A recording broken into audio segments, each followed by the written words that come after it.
I feel like our backyard is just a mess of grass and rocks and dirt. We'd love to get something more out of this lawn. How do we go grass under trees? One of the reasons we loved this house is because we had the woods back here. It's easily my most popular question that I get every single day. What do we think? It's freaking awesome. So let's get after it. Whether it's from your house, landscaping, trees, decks, whatever have you, shade is a very difficult environment to grow grass. Grass needs sun, plants need sun. So what do we do about it? Man, these guys are out again. That was a fun 5-day period without any mosquitoes. And that's no exception to this property, of which we're going to be calling the Shady Oasis. Well, hello. Hi. How are you guys? Great. Are you guys ready for a new lawn or what? We are. This is awesome. You guys have some shade we got to deal with, right? We have a shady backyard and not a lot of grass back there. All right. Well, those things are very common. A lot of people struggle with that, but we're going to fix that for you guys, right? Awesome. You guys have a playground back there. You guys are getting out. What are some of the things that you guys want out of your yard? Well, like you said, we've got a playground in the backyard. Kids have outgrown it. It needs to go, and it's just a big mess of dirt underneath it. So that's one thing we need to take care of. And then, you know, it's summer. The kids are playing in the yard all the time, and I feel like our backyard is just a mess of grass and rocks and dirt, and nobody even wants to run barefoot back there. And what's summer without barefoot running? So I want like a beautifully soft, nice yard that the kids can play in, and I can go out without having to put shoes on. Drink beer, lay in the lawn. That's about it. I love it. I'm more on your style, right? But if you can do both of those, I think we're on the right track. That's right. So, well, I think I got what I need in order to transform this yard. I've got a cool solution in mind with the type of seed that we're going to be using. It's a Shady mix from Twin Cities Seed. It's very, very shade tolerant to hit the parks that are back there, to have those types of cultivars actually thrive in that area.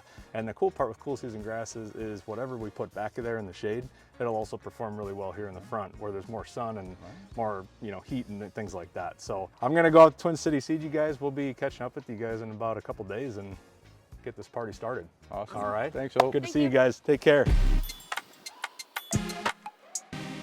As we're walking through the Shady Oasis property, you have the front yard, which is actually primarily sun. You have a couple trees back there, but nothing like the backyard. And if I turn around here as we enter into the backyard, we're met with a huge forest, which is cool. It's an awesome privacy screen, but nonetheless, a very difficult environment to grow grass in. And the reason is because we only get about half a day's worth in the best scenario of sunlight here in the backyard. We have a couple areas that don't get actually any direct hours of sunlight, which makes it very, very difficult. But it doesn't have to be difficult. We just have to select the right grass type for this environment. Let's talk about science for a second. Yes, science and turf grass, they go hand in hand actually very well.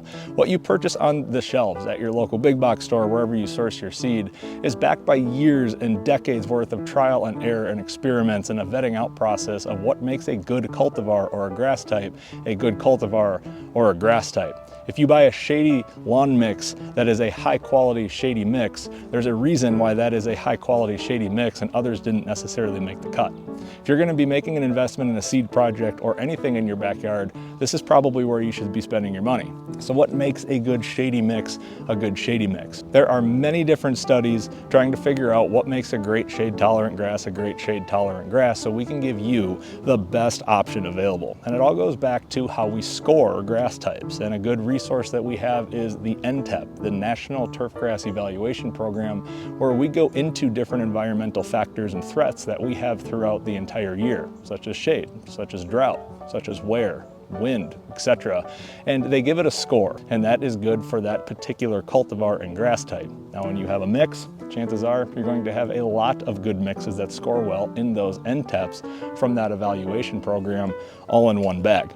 Do your research. I'm here to help you out. We're here to help you out, but I just want you to get educated on why you should follow science and pair it with turf grass for in your yard. All right, it is day one of our Shady Oasis project, day one of the actual work. We have a couple days of work under our belt, but we are going to come in today and get everything prepped for seeding day. We are going to mow low, we are going to dethatch. Usually I would do core aeration. The homeowner has already done this part at the end of last season, which was just a few short months ago, so we're not going to do that this time around. Usually I would include that, but we're not going to do that here. So we're going to prep everything for seeding day, come in, lock and load, and we will be ready to go. The homeowner has actually done a lot of work to his backyard since we've left. He ripped out the playground that they were talking about earlier that they have outgrown. So that is gone.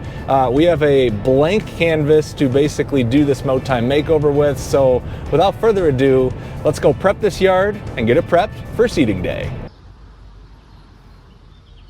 I don't know. You tell me what it looks like.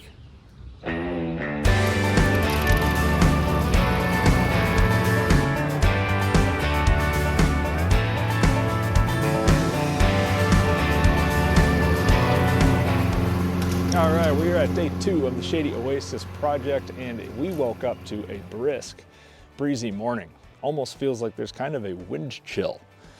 2 words I didn't want to say right now coming into spring. It's 47 degrees air temperatures. We are on the rise. It's not going to be that way for a while, but man, is it chilly out here. Here we are, ready for day 2. We are going to seed this lawn, and we are going to get a nice little makeover started for this property.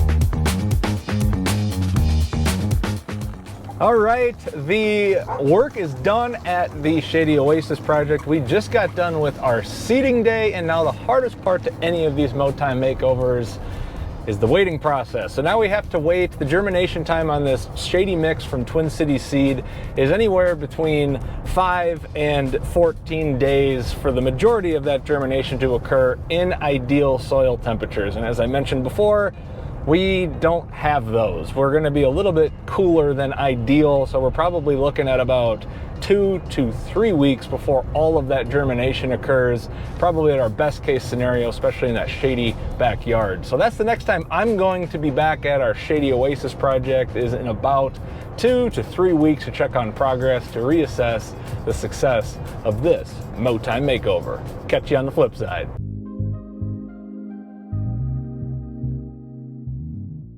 All right, we're at the Shady Oasis project here for a little bit of an update, and from the street it looks pretty good. Let's go dive in and see how she's looking. And we're about 10 or 12 days after we've seeded, and it's a good day because